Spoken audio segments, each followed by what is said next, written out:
The next one, and the really critical one, the one I focus on a lot, is our team's budget. If you're thinking about when you can build yourself out of your business and what the next 12 months of your business looks like, I want to give you a quick summary of how I like to think about future planning for my clients. Let's dive in. So for any future decisions, I like to forecast it out. It helps me see it in numbers to make sure the business is in balance as we make these key decisions. First and foremost, you try to predict what your revenue looks like into the future. Super common one, very hard to get completely accurate, but you should be having a crack at it. And I've shown you in previous videos how I like to look at it with contracted retainer, our projects, and then the new potential clients down the bottom, which all add up together to give us what our future forecasted revenue might look like.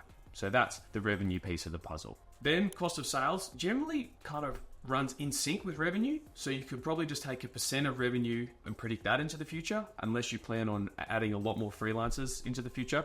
But that's fairly predictable and we can just use a percent of revenue calc for that. The next one, and the really critical one, the one I focus on a lot, is our team's budget. So in order to look at what that team might look like into the future, on previous videos I've showed you what the org chart could be right now, and you should have one of these for your organization already.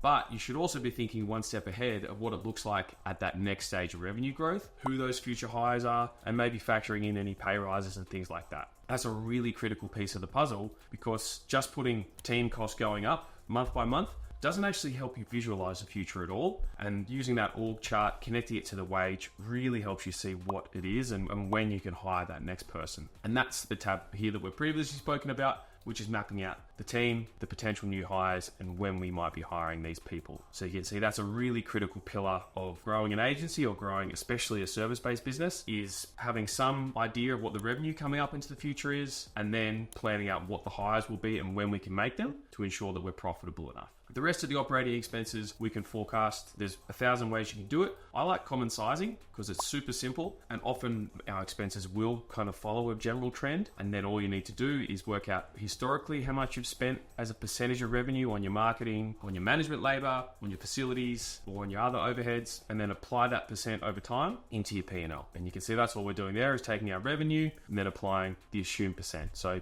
if facilities costs go up for a month, or we think that they'll, we're moving into a bigger office, instead of taking up 8%, we can say they're going to take up 15%, and that will obviously affect our profitability, and you'll see that P&L move as a result. So that's a really simple way I like to think about forecasting what our revenue looks like for this coming year, and then also critically what our team looks like for this current year. Hopefully you got some value. Thanks for watching, and I'll see you on the next one.